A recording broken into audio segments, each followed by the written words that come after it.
Hour number one in the books. Hour number two on deck, radio on the early line for a Tuesday morning here. It's Joe Raineri. It's Donnie Rightside at Sirius XM Channel 159, and away we go. We talked a lot ad nauseum about basketball in hour number one. Recapping you up on the NBA. We'll get to some of those games a little bit later in the show. Talking about the NCAA tournament, sort of re-racking the anticipation for the Sweet 16 and the Elite Eight, but also we might have had opening day, quote unquote, already, Joe, last week in Japan between the Cubs and the Dodgers. But opening day for us in America is Thursday, and I'm looking forward to that. A lot of cold weather, blustery conditions, 45 degrees, rain in the forecast, cancellations to push opening day back to a Friday. It's always the fun we have. But are you ready, Joe, for the Major League Baseball season, which is just a few short days away? Yeah, I am, but I'm also a little disgusted with Major League Baseball because why you would start the season in the beginning of the Sweet 16 into the Elite Eight you had Monday, Tuesday, and Wednesday this week that had a captive audience in the entire world going, all right, now it's Major League Baseball. You could have took Thursday and Friday off for all I care, but you could have given us baseball these 3 days leading into the Sweet 16, but no, now you're going to force us to have to decide here, and I'm fairly certain most people are going to be watching college basketball and not Major League Baseball this week. It is a good point. Like, let's just say even if Major League Baseball opened up on a Monday, like there's no argument like, well, people won't be able to get off work. Stop it. Like opening day, everybody just takes off for work if you have tickets, and they're sold out across the landscape. You could get that nice Monday, Tuesday, Wednesday, and then that normal travel day Thursday, and then you play maybe Friday night games or Friday afternoon games. It would make some sense, but maybe I always like to say, they make too much money where they don't care about making even more money or absolutely making sense at this point, which you're right about. What a day it is. And by the way, Thursday's slate in NCAA action, one of the best cards you are going to see on a night-to-night basis in years here, and that's what Major League Baseball is going up against. But to kick off hour number two, we do like to see some of these futures and how they might play out during the 2025 Major League Baseball season, which, again, gets underway on Thursday. So we're going to start with the AL pennant odds here at the FanDuel Sportsbook. And I got to tell you, like, I see the numbers, and they've been out for quite some time now, starting to adjust, move around as we wait for opening day. The Yankees are the leaders in the clubhouse, which some might say, yeah, it does make some sense at a plus 390 price, which I would argue. Here's what I don't think is correct here. Orioles, Red Sox, Rangers, Astros, Mariners, as high as 10-1 if we just put a cutoff for the first couple teams here. The Yankees can be favorites, but to be the favorites at plus 390 and the Orioles are next at plus 650, I don't see it, Joe. I'm sorry. The problem with the Yankees, and listen, you're never going to be able to replace a player like Juan Soto, much like the Dallas Mavericks are never going to replace Luka Doncic in the next 20, 30, or the rest of their existence. The Yankees had a generational talent, which is saying something given the fact that they still have Aaron Judge in that lineup. But you're never going to replace him. But what they did do, knowing they took all that money they would have had to invest in him, and I thought they did a really good job in the offseason. I think Cody Bellinger is going to be an absolute monster at Yankee Stadium with that short porch in right field. I think Paul Goldschmidt in Yankee pinstripes, I think he's looking to have a nice bounce-back season. I think all of this, what they did in the bullpen, I don't like not having Garrett Cole, but you went out and got Max Fried. You got Devin Williams. The problem is this team up and down this roster is all injury prone. And the Yankees don't have any farm system. They've got nothing that they can say, well, don't worry, we can bring guys back up and weather the storm. If there are any significant injuries for any significant length of time, the Yankees aren't winning 85 games, much less the American League pennant here, Donnie. I think health has everything to do with whether or not the Yankees can compete again. Yeah, the interesting, like the American League, like I don't say the American League is down, but you compare it like to the top teams in the National League. It's like, ooh, good lineups, good pitching staffs, and you see the Yankees as the prohibitive favorite right now to win the AL pennant. And I look at the lineup, and I do think you're right on this one thing.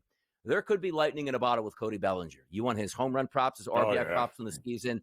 If you are a lefty swinger out there, which he is, and you have that short right field porch, and you know the guy loves launch angle, he's just going to walk into some home runs at Yankee Stadium that he wouldn't get anywhere else playing the majority of his games there. But having said that, look at the opening day roster starting lineup here. Austin Wells, Aaron Judge, Cody Bellinger. Now, Judge Bellinger, nobody's going to argue. I think they're both going to have really good season, barring injury here. Then you have Goldschmidt, who's ancient at this point, Jazz Chisholm, Volpe, Dominguez, Rice, and Oswaldo Cabrera. Like, I look at it like, oh, they must have, and no, they don't. Like, Stanton, yes, with 2 bad elbows on, not 1, 2 bad elbows. So who knows what Stanton's going to be this year? And you're right. The Yankees are prone to injury. I always equate it to this. You play Madden football growing up. Hey, turn the injuries off. Let's have some fun in this game so we can always have our superstar players. When the injuries start, they do, oh, okay. Garrett Cole's already after the year. They can't have any other pitchers get injured because that's the rule. Like, no, you're days away from probably getting another pitcher saying, my elbow is sore, my shoulder is down, stint to the IL. I just don't see the price point with the Yankees being that big of a favorite over the Orioles, the Red Sox, and the Rangers. Now, if we start moving down the odds here for the AL pennant, is there a team, Joe, you look at and say, you know what? I think I might buy in at this team at that price.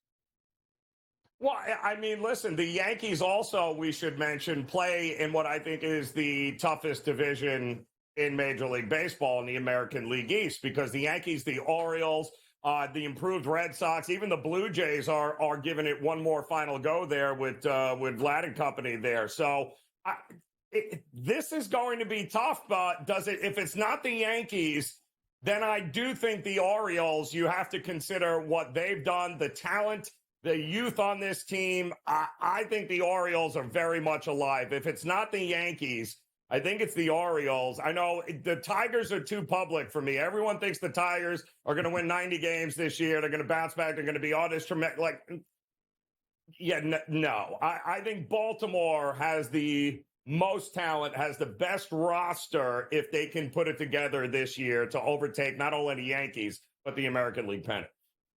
Yeah, a lot of question marks, too. A fun team that's wrapped in there, like right at the top, is the Rangers at an 8-1 price. I look at that roster, Simeon, Seager, Langford, Peterson, Garcia, Jung, Carter, Berger, and Hyman. Like, I really think they're solid at this point. But the questions always come. It's like, all right, if you're solid, Nathan Eovaldi, okay, decent pitcher there at the top of the end. Tyler Mahle, all right. Jack Leiter, still waiting for him. Kumar Rocker, seems like it's been 7 years since he was a superstar stud at Vanderbilt, and you're waiting for him to come around. Then Jacob deGrom, who used to be the best pitcher in Major League Baseball. Now you're hoping he just plays for a season. So, like, unlike the National League, you take a look at some of these teams and say to yourself, well, where's the superstar power, which adds parity, which is why the Yankees still sit there at a plus 390 price. Something to do with the old Yankee tax where everybody bets them and the changes they can make during the season themselves. But you're right, like the Twins, Joe, sitting there at a 10-1 price. I look at them like, man, the Tigers at a 10-1 price and say, boy, when I was growing up, they're like 150-1 to win because they never do. But there's legitimate options there. By the way, any thoughts there with the Kansas City Royals for you?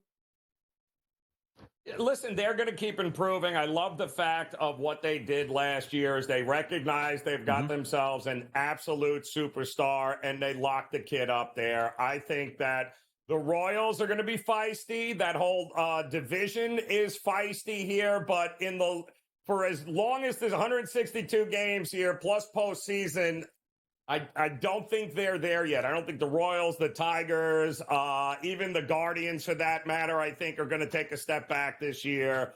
I think talent wins, and the talent to me is coming out of the American League East.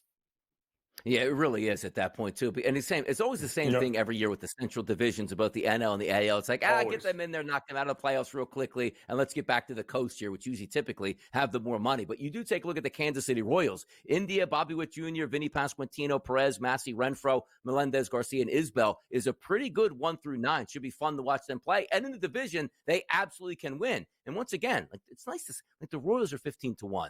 As I said, the Tigers are a 10-1 price to win the championship. It's crazy that those teams, perennial doormats, for 20 to 25 years, now you're seeing them start to come up because why? Pay some of your young players here. Keep them involved in the mix. Add some good pitchers there. You can win some things. Let's keep it moving. A true AL East breakdown coming up next right here on the early line.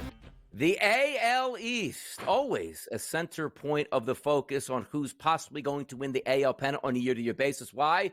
A lot of money is spent on the AL East. Those teams, the Yankees, the Red Sox, the Orioles, the Rays, and the Blue Jays here. If we look at the price points and the odds and also the win totals, it is interesting to me because if we forget about starting at the top, which we talked the Yankees already here. Look at the bottom. It's the Blue Jays at 79.5. And the reason I bring that up is, sort of equating to the Chicago White Sox, Joe. just a few years back were saying, but the White Sox are the future of the Central Division with all the talent they have. They are absolute bottom feeders now. A couple of years ago, you would look at the Blue Jays and say, I'm not so sure in the next year or two, they're not by far the best team in the American League East. So now we take a look at the standings and the win totals. Their expectations, 79.5, with the superstar Vladimir Guerrero Jr. winning $500 million plus to get paid. So that clouds the vision. So instead of starting up top, tell me about the Blue Jays and where it went wrong, or in your mind, Joe, if there's value on the Jays this year.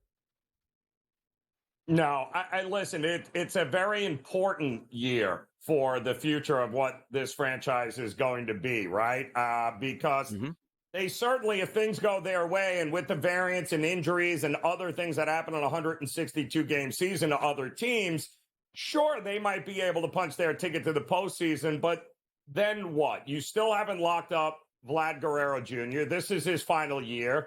He's going to be looking for a huge payday. The fact that you couldn't come to an agreement to this point means you've got people in that front office that can't figure out what direction to go to. You've got 4 pitchers in this rotation who are on the wrong side of 30 and 2 more that'll be free agents after this season here. Springer is not what he used to be anymore. Bo Bichette also hits free agency.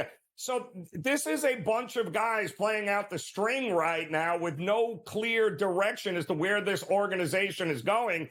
And you and I both know, Donnie, if you're not committing to your players, your superstars, then these guys are just going to play it out, man. And they are going to be like, I'll hit free agency and somebody else will pay me the money. It's Major League Baseball after all. And that's what worries me. I think they either over succeed and they make the playoffs but get bounced, or this is a team that is just miserable all year long and can't wait for the season to end. I don't think there's any in between with them. That's the tough part, and you're right about it, because the ownership, the general manager, and the team operating in one direction, saying like, well, if we're good, we might be able to add, but if we don't get it started off, in, let's just say, April and early May, we might be looking at an unbelievable fire sale in Toronto, which is crazy, again, on the thought process of how much talent they had just a few short years ago, never really equated to true victories on the field. Let me ask you also, we'll keep it sort of at the bottom half here. The Rays always surprise. You always look at the roster, everything, it's not that good, and then they perform. It's like, well, it's always what the Rays do. But answer me this, because the handicaps usually with the Rays, Joe, for me was, we're going to play to our ballpark's capabilities. Not a lot of home runs, not a lot of runs, a lot of openers, strong bullpen, a lot of 100-mile-an-hour pitchers here, and we'll get by using analytics. The reason I bring that up is they're no longer at the Trop. They're going to play outdoor in Tampa. Heat, sun, rain, smaller ballpark with the dimensions of Yankee Stadium at George Steinbrenner Park. How do you approach the Rays this year? Because for me, it's always like, oh, no, Red Sox, Yankees, Orioles go down there. You got to take team totals under. You can't have the home run props. Now it's outdoors. That opens up a complete new vision for me with the Rays and how to approach them.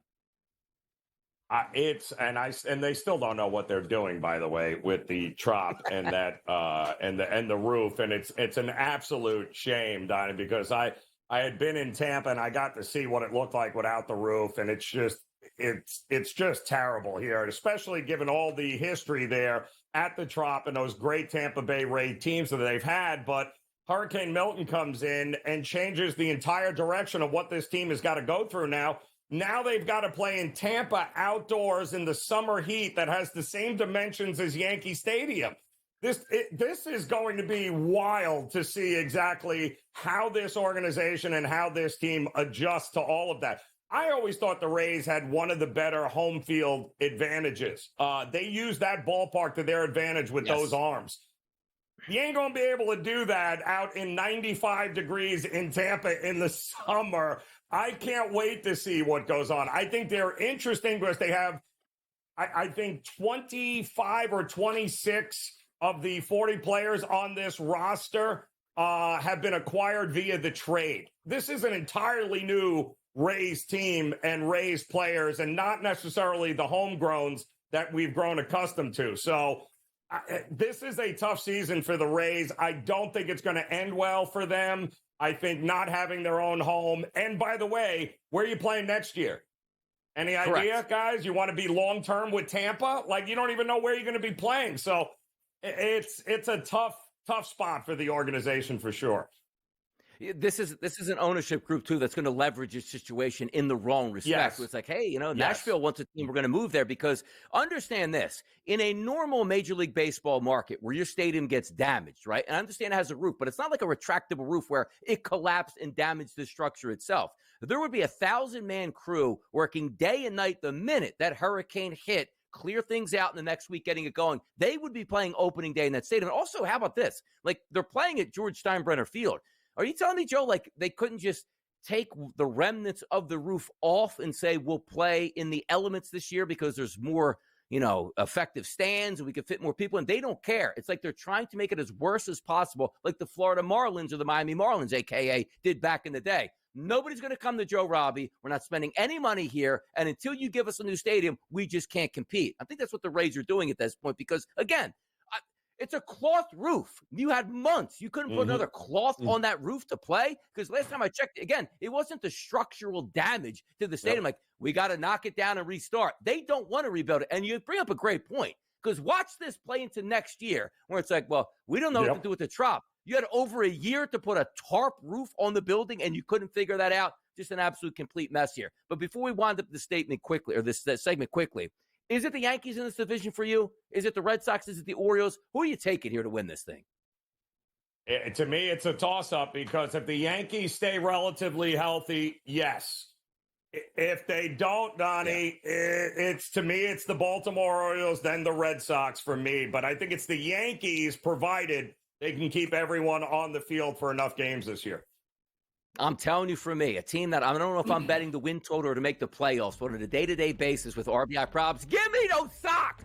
Give me this. Come on, Denvers. Come through for me this year. We're moving it over to the AL Central next, right here on the early line. This might not be a fun division, but you know what we like to say about baseball? Everybody has a chance on opening day, and somebody has to win the division, which means home field advantage for round number 1 in the playoffs. That division we're talking about is the AL Central. It's the Tigers, it's the Twins, it's the Guardians, it's the Royals, and the White Sox here, which, again, we're not going to start at the bottom with the White Sox at a 55-1 to make the playoffs, a win total of 54.5. There's a lot of layers there for the White Sox. We don't have to get into any one of those because they're going to be terrible this season once again. But it's the new fun thing to do here. You take a look at those odds. It's the Tigers at a plus 220 price and the Twins at a plus 220 price to win the division here at the FanDuel Sportsbook. If we look at the Tigers lineup here, you make some nice additions there. Gleyber Torres comes over, Manuel Margot. You still have Riley Green, Kerry Carpenter, Cole Keith, Spencer Torkelson in the middle of that lineup. And it all starts and ends with Tarek Skubal as one of the best young pitchers in Major League Baseball. Jack Flaherty comes over as a free agent. Are we too trendy here with the Tigers getting all the love to start the season, Joe? Well, I mean, listen, it's been a long road for the Tigers, man. Going all the way back to the Dave Dombrowski years where everybody he met, he gave a 30-year contract to for $728 million, like just buried the organization there. But I got to tell you, this looks like they have enough youth. They've got some arms here. If they can keep this group intact, I love A.J. Hinch as the manager here. I think he is the right guy at the right time, and it would not shock me. I think the pitching is really the thing that's going to shine for Detroit and give them the ability to make the postseason here for what feels like the first time and forever here.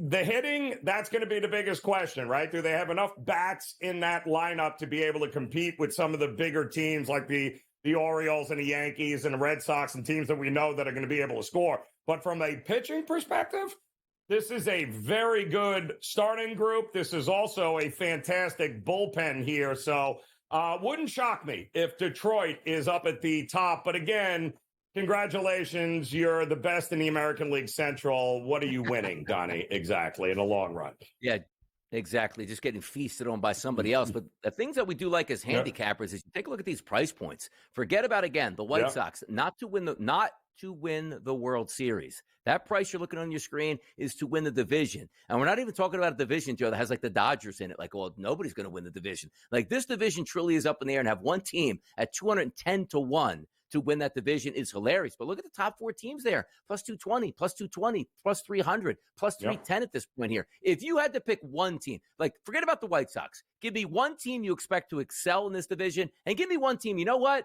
I'm not playing that team here this year in this division. Oh, I think the Guardians are going to go the wrong way. I think the Guardians' best days are going to be behind them. And I think that they've been playing with house money over the last couple of years. But I do think the Kansas City Royals and the Detroit Tigers are that next wave. And listen, give Minnesota credit, but Minnesota does the same thing each and every year, don't they?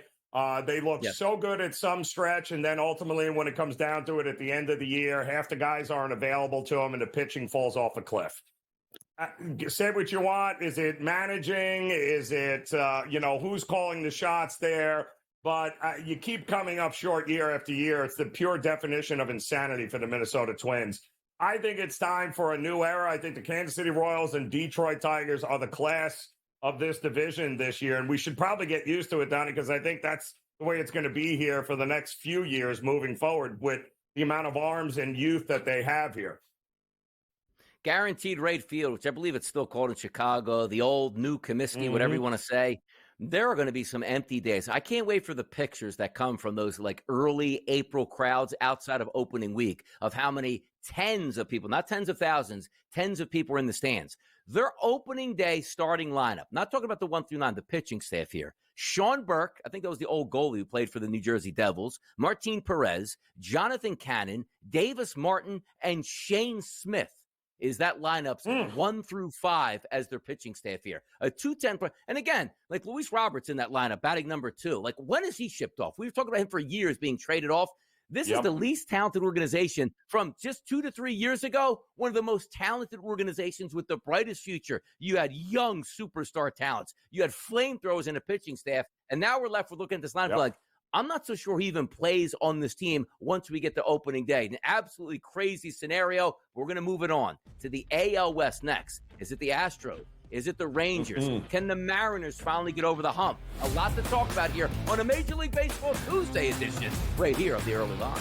The AL West, which is certainly factored into the Major League Baseball landscape over the past decade with multiple championships here, doing with the Astros and the Rangers. The Mariners always trying to fight over the hump with a good pitching staff, but just can't quite find that knack for getting enough timely hitting here. The Angels, who are basically just Mike Trout and nobody else at this point. And then the Athletics, who we can't even call them Oakland. They are just the Athletics right now. If we look at the price points here at the FanDuel Sportsbook to win this division, it is the Astros at a plus 170 price, the Texas Rangers plus 185, the Mariners 210, the Angels 20-1, and then the Athletics at 27-1. So we'll start at the top here for the Houston Astros. A lot of changes throughout this organization for the past couple of years, and a lot of superstars have left town, trying to replace that with Isaac Paredes coming to town now through trade. Also, you take a look at Christian Walker as a free agent and Cam Smith coming over also in the trade from the Chicago Cubs. Taking a look at this team here, starting with the Astros, is it your mindset that they are the best team in the division, or is another team have your eye here fighting back for the AL West? I think Houston, the era is gone. No more Bregman, no more Tucker, bye-bye. It is time to go. But listen, not everything stays forever, right? So, I mean, I know Altuve and Yordan Alvarez are still hanging around, but I just don't see Houston in this division doing anything more than maybe 80, 85 win team at most. And I do think that the bounce back season here, and don't forget, Houston, I don't think won a game against Detroit. I think they got bounced out there in the wild card round last year. How they even won 88 games was a little interesting. But I think it's the Texas Rangers who are due for a bounce back here, not the Houston Astros. I think they're going to go through a couple of years of maybe a bit of a rebuild here in order to try to get back to the top of that division. Yeah, one of the best organizations in baseball, whether they cheat or not, has been the Houston Astros at that point. So we'll see how it plays out this year. But that core getting a little bit older, no longer the Kyle Tuckers there, Bregman's on the move. So that is going to be a different look Astros team, which sometimes some change is good, but I'm not necessarily thinking that year to year to year. We always thought the Houston Astros would just pencil them in as the AL West champions. Maybe that's not going to be the case at this point, because why? maybe it is their in-state rival, the Texas Rangers, that can sort of take that mantle. Because to me, just looking at the 1 through 9 starting on a day-to-day, one of the best in baseball here, and it's a lot of fun. Simeon, Seager, Langford, Peterson, Garcia, Jung, Carter, Berger, and Heim. That's a great 1 through 9 with a decent starting staff that's going to be able to back them up behind.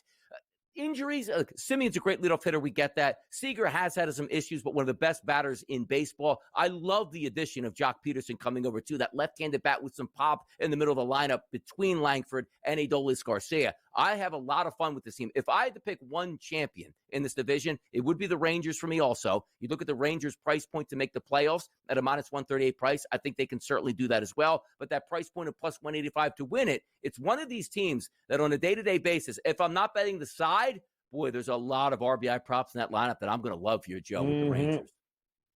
Oh, they really, I mean, my goodness here. That lineup, again, had to go through some injuries and some ups and downs last year. But, yeah, give me the Rangers home run props, like you mentioned, RBI props here.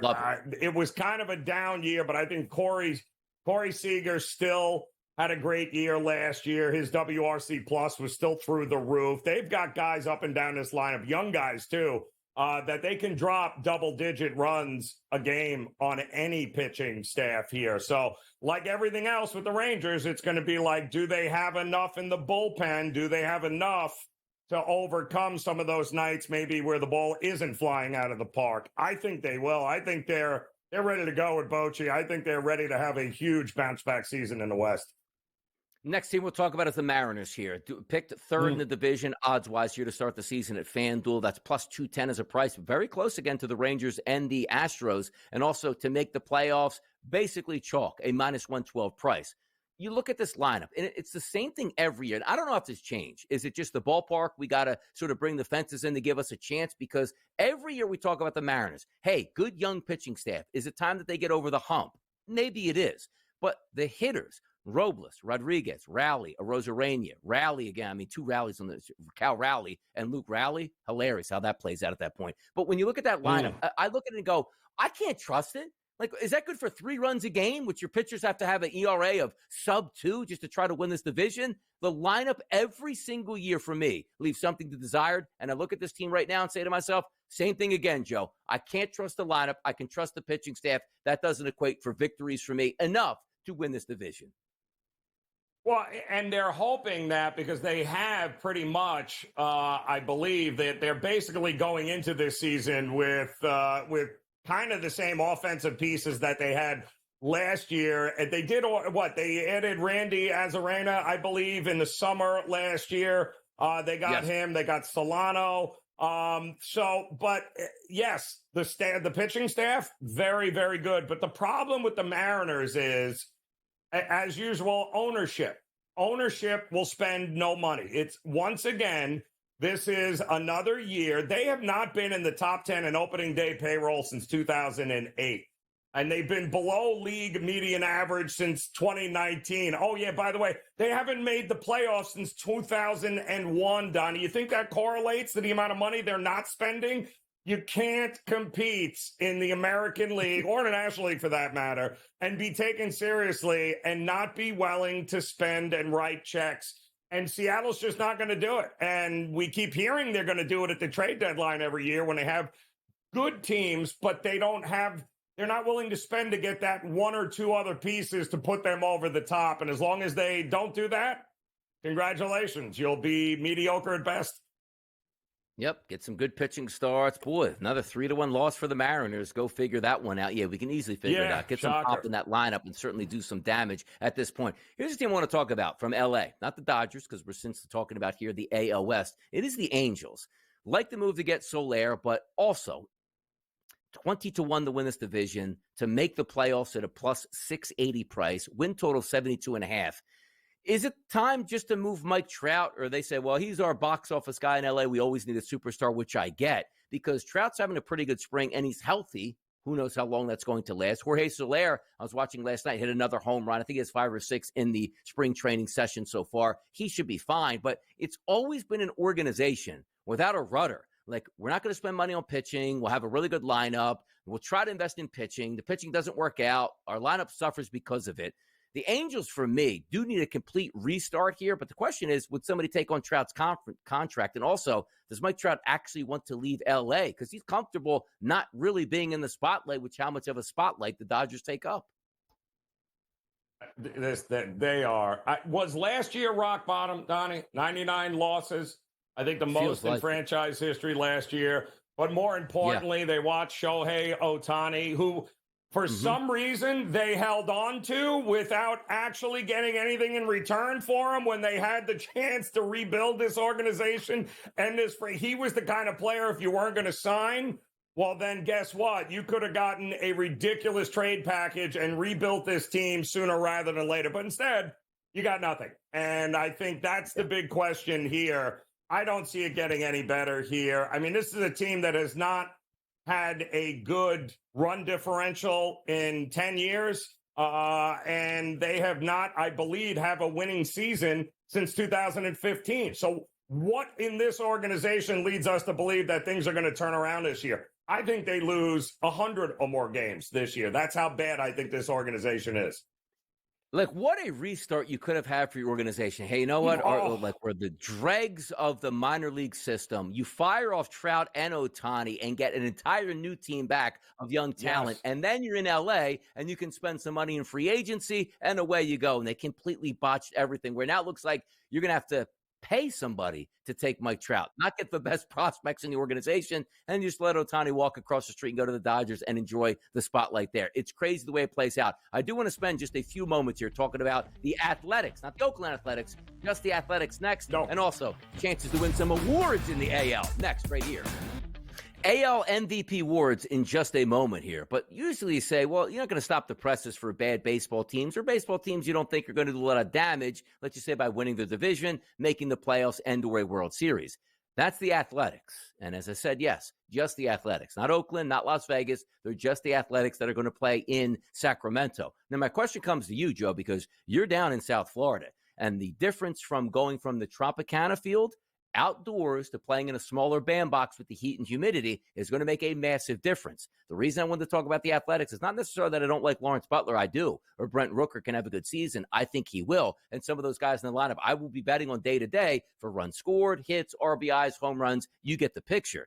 But Oakland, Alameda, County College Stadium, whatever it's been called, Monster Stadium, all that stuff over the years, they're not going to play there now. They're in Sacramento. And if anybody's ever watched a game in Oakland, it looks like a field you should be able to hit home runs. But when you're playing at night in 50-degree temperatures in the middle of the summer and have foul territory that steals at least 3 to 4 outs a game, it's not a great hitter's ballpark and a true pitcher's ballpark. That's going to change now, where you add the heat and the humidity and a smaller ballpark going outdoors in Sacramento. How do you approach the Oakland Athletics? Maybe not from a can they get to the playoffs, but just when the games are now played in Sacramento as opposed to being in Oakland. Well, it's ironic, too, because there's a lot of question marks about going from that ridiculous stadium in Oakland that had, 12 miles of foul territory that you could not get the ball out of the ballpark. If you were a pitcher, you loved the Oakland Coliseum, right? It was great. But now you're going to be going to Sacramento. That's playing in a AAA park, I believe, as well for the Giants. That the temperatures, they're going to be there. They're not going to have nearly the same kind of foul ball territory and not necessarily the kinds of conditions that would favor pitchers and not hitters like you've had. Now, whether that comes to fruition, there are some similarities, but it's going to be a wait and see here on what happens with some of these warmer nights here for Sacramento without that whole marine layer keeping the ball out of the air. So it was totally about pitching. It was a pitcher's park, one of the best in Major League Baseball, even though they hadn't done anything to it since 1976 from a facility standpoint. But whether or not anything numbers-wise is going to change, and Oakland, by the way, may be more stable this roster this year, Donnie, than we've seen in how long? This is actually some names and faces that they're back, believe it or not, with Oakland. So I think it's a wait and see. It's going to be a fascinating test case, I think, moving forward. Yeah, just an absolute crime for like Oakland, right? Like that stadium's going to sit empty. They could have easily played a couple more years there, made nice with Oakland till they left, but now that's just a disaster. But you're right. You now start that, all right, we're a team in Sacramento. We're waiting to get to Vegas.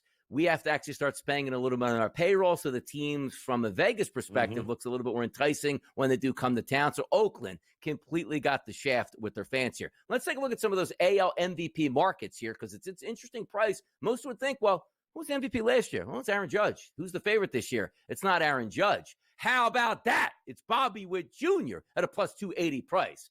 A lot of people on this network were saying, like, Aaron Judge is always going to be that MVP favorite here at the FanDuel Sportsbook. Not the case here. Do you agree Bobby Witt Jr. should be the favorite for the AL MVP, or should it be Aaron Judge? Well, Aaron Judge will always have to be in the conversation provided he plays enough games. Sure. Right? I mean, that's going to be it. Now, are we going to see a huge drop-off with Soto not batting behind him? That we'll find out here if guys are not willing to pitch to him. But listen, as long as he plays enough games and he's got the possibility of hitting, 50-plus home runs in a year, driving in 120-plus RBI, yes, he's going to hit 300. I mean, the problem is he going to play enough games? Is he going to run into a wall and stub his toe again? A lot of question marks there for him. But the one thing we know about Bobby Witt is that he is from a WRC plus, from a stolen base perspective, singles, doubles, even to home runs, different kind of player, but smaller market. I think it's Judge's to lose, but it wouldn't shock me at all if Bobby Witt Jr. is your MVP. Not going to be doing a double take here in the AL MVP race. So maybe Joe Frizo can do some work here behind the scenes, but I'm just like scanning the board quickly, and I'd have to go far to find Mike Trout at 16-1. There's no way he was hovering around 16-1 at the beginning of spring training. Like, I know he's having a decent spring training, and we're anticipating him being healthy, and maybe there's a shot. But Trout now at 16-1 because he's one of those players I was trying to look down, like, I wonder where you can get him. 50-1, 60-1, 70-1. He's 16-1, and I don't think he opened up at, let's just say, when the odds came out for the FanDuel betting here. He did, so that's crazy. Like, I like Trout. Wow. 16-1, no shot. 60-1, give me it. Because you know as well as I do, he's going to slide into second base after hitting 7 home runs in the first 2 weeks of the season and be out for 6 more weeks at this point. I can't bet that. But if we are looking down the board, and down the board, I mean after Bobby Witt Jr. and Aaron Judge, who has your attention, Joe, in this odds market here at the FanDuel Sportsbook? Well, I think Vlad Guerrero is real interesting, isn't he? Since it is a contract year in the American League East. And, he's a guy that's certainly going to have some motivation here. He's a guy that can certainly be an RBI leader. He can be even a hits leader. I mean, he has got all the talent in the world, provided that he can, stay in that lineup. But I love guys that have motivation here. And this organization, he'd love nothing more to stick it to them and make their life miserable. Because if you didn't sign him to this point, if he has an MVP caliber year here, he's going to love that. I think he's worth a shot at that price here. Why not? Yeah, there's a lot of guys all the way down, too, because look at the 80-1s down there, right? Brent Rooker, who, again, is going to get a big bump from not having to play out there in Oakland. And also, as we pointed out earlier, Cody Bellinger at 80-1. What factors into an MVP? Well, a good baseball team we expect the Yankees to be. He'll get some protection out in that lineup and see pitches if he is behind Aaron Judge. And the second part about this is, if he can just put that stroke together and get hot, man, that 80-1 is going to drop like a rock at that point. But we are looking at some of the top things. Again, Mike Trout, 16-1. I'm not saying he can't win it, but give me a better price point. Is that the Tiger Woods price point? Like, hey, Tiger can win the Masters. Oh, Donnie, did you know he blew out his Achilles? Doesn't matter. Bet him. We'll win it anyway. Like, where are all the Trout bettors out here? My goodness. We'll be right back. AL awards market here. We just talked about some of the MVPs here. Bobby Witt Jr., Kansas City Royals. Can you imagine this? The Royals have a good player, and they paid him, just didn't trade him to the Yankees at the end of one of those seasons here. Love to see that. Could it be Aaron Judge, home run king in New York, having a solid season once again? We'll find out, and it's going to take some time, about 6 months to see. But let's take a look at some of the other awards markets here at the FanDuel Sportsbook, which includes Cy Young. One of the best young pitchers in baseball, looking for another Cy Young in his pocket, is Tarek Skubal at a plus 350 price. Oh, he should be far and away the favorite. No, look at Garrett Crochet going over to the Boston Red Sox at a plus 360 price as it currently stands now. Cole Reagan's at 850-1. If we do look at that Cy Young Award market here, Are we going back-to-back with Skubal at this point? Or does somebody else have your eye? Yeah, it's interesting, right? Is Jacob deGrom healthy? I'm just asking for a friend, because if you're thinking that Trout has an opportunity to play enough games in order to be able to be the MVP again, then is Jacob deGrom not intriguing enough for a team that we think has a pretty good shot at making a run to it? Again, it all depends on injuries, but I think also Logan Gilbert is a guy that we got to keep an eye on here, maybe for a breakout season. Obviously, Skubal is a guy that you have to consider, but I think there's a number of guys in the American League that are going to be very interesting here. Maybe, I don't know, Kirby is another guy. Some of these young arms that can probably drop 200 strikeouts or more this season, I think there's opportunity. I think this is a wide open market where the value is down the board, but not with your typical favorites here.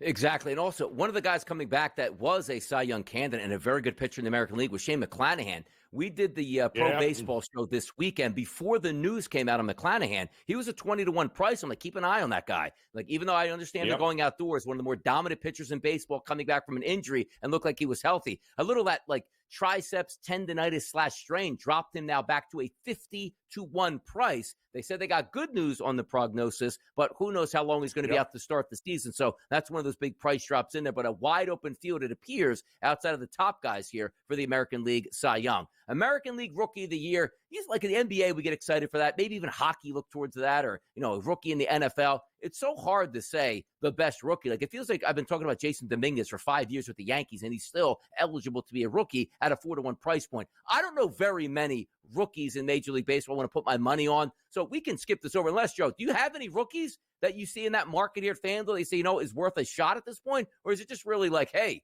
just take a shot on a price point and hope your player plays well? Kumar Rocker is an intriguing situation to me, as is Jackson Jobe, also getting a ton of press here and a ton of love early in the season. So that is going to play itself out. I do think, again, there's probably going to be not just one guy heads and tails, but there's probably going to be 2 or 3 guys down the stretch that it could be anybody's ball game there. By the way, American League Manager of the Year, I always like this stuff because I laugh at myself. I love football, specifically NFL football. I'll go right down the list and name you every single coach and probably even like offensive coordinator and defensive coordinator in the NFL once you get like 1 week into the season where you see their faces. Major League Baseball always stumps me with managers. Outside like your favorite teams and the more popular teams, like I see like manager Dan Wilson at a plus 400 price, and I swear I had to go to the FanDuel Sportsbook and bring up the odds to see he was the Mariners manager. I am terrible with Major League Manager at this point. Any thoughts on who could possibly win the AL Manager of the Year, or if you even have an in on that? It's like, you know what? This is one of my guys. I think Hinch is a guy that you have to consider each and every year. I mean, he's a guy, too, that did not take the firing from the Houston Astros very well, has an opportunity to get back to the top of the heap with a very young and a pitching staff and a group of young players there that love him. And nobody seems to navigate the youth like he does. I think Hinch is always going to be in that conversation.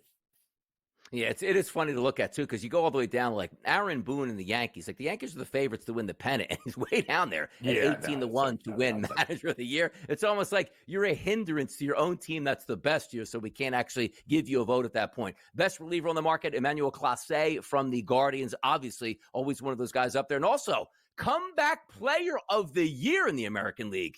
Mike Trout plus 340. He's got to be – is he a shoo-in for that one? Oh, I don't know. Jacob deGrom? Trout. I'm just saying, man. I'm just saying. We got some guys that's – it could be a pitcher award, believe it or not. Could be a pitcher award. I always like the guys that aren't actually injured but just come back from being bad baseball players. That's the best market here. Hour number 3, next.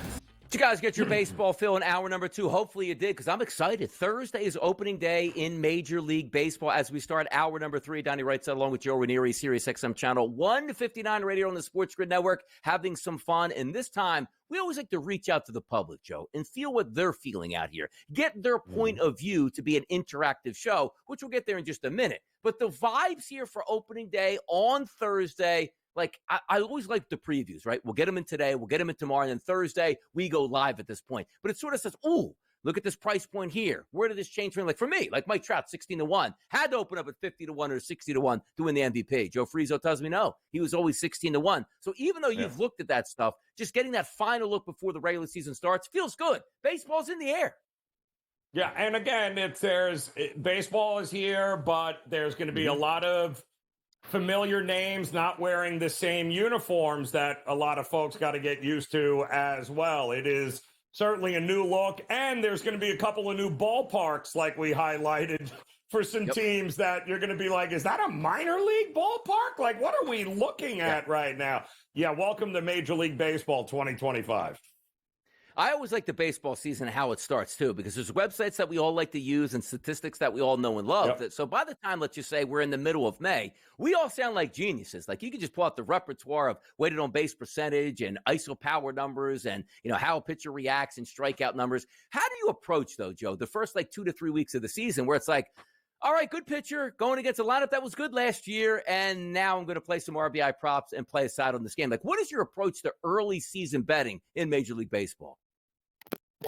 And learn. That's my advice. Never diving in, because if you're going to try to take anything about what you saw in spring training, no, totally different ball game. I like to see, and I'm a big first 5 player, Donnie, as you know, so I love the first 5 markets.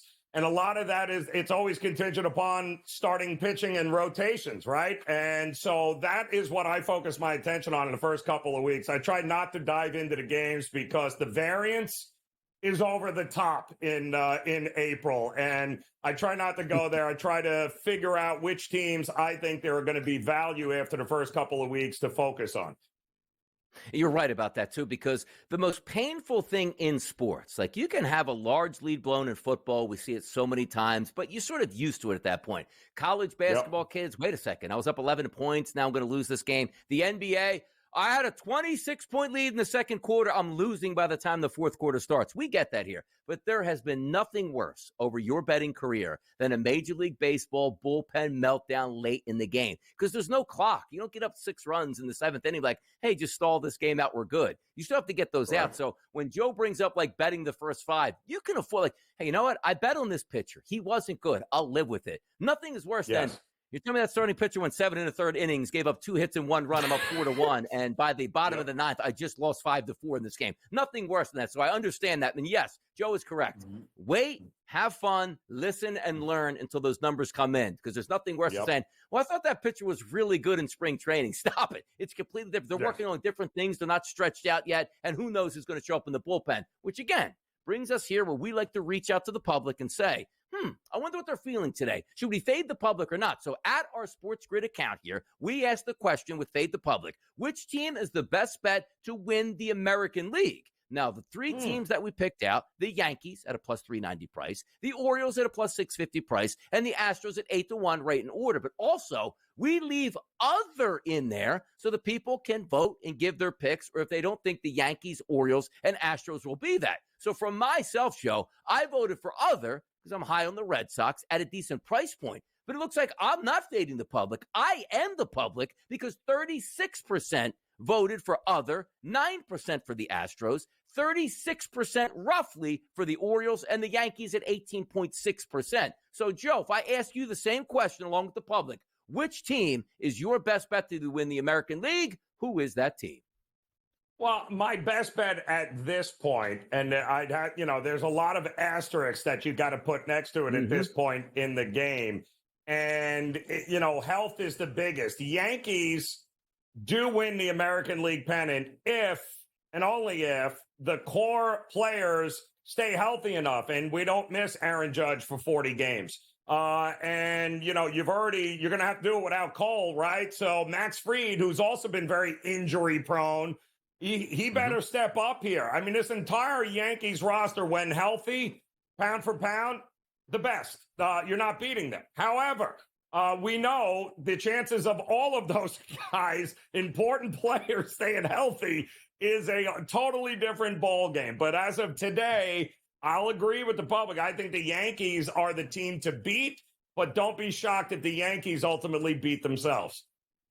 Yeah, we'll see. And again, we expect the expectations. Obviously, the Yankees do have deep pockets, but it still gets me. Like, the Yankees get a player, and the Red Sox did this just a few years ago. Like, imagine this, like an AL East team.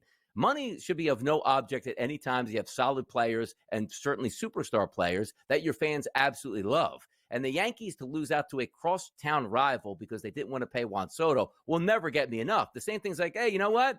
Red Sox, we don't know if we want to pay Mookie Betts. We'd rather have Alex Verdugo back here in the trade, and that's a good market here. So those are always crazy things that happen. But the Yankees should be able to make moves, but you just don't want to make moves to make moves. Like, oh, we lost Garrett Cole. Let's just go pay another pitcher to try to replace him who's probably not as good. We'll see how the Yankees go. Maybe they have something forte from coming up from the minors into the majors. But answer me this question, too, because this is a little bit off topic. You see the second-place team there in the odds market of the Orioles at a plus 650 price.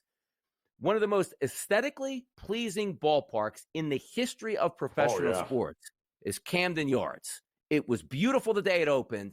And then around 25 years later, Joe, they go, boy, I don't know if we like left field because there's too many home runs. They wreck that ballpark in left field.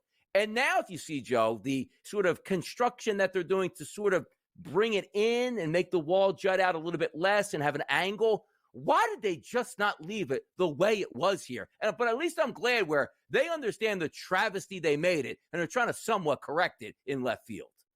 Yeah, and it's interesting, too, because you have a organization now for the first time in forever, Donnie, has made back-to-back postseasons. Now, they haven't won a game yet in the postseason, but they've actually made it to the postseason. And so I don't think the ballpark is the reason why they've gotten swept in the playoffs in back-to-back years.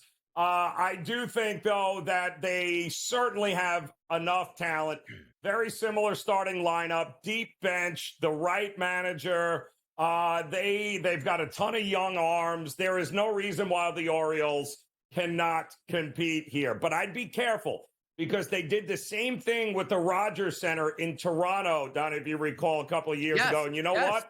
Toronto scored fewer runs after the adjustments when they tried to actually bring the wall in to help guys like Vlad and company. And you know what? Didn't work. They scored fewer runs by adjusting the ballpark.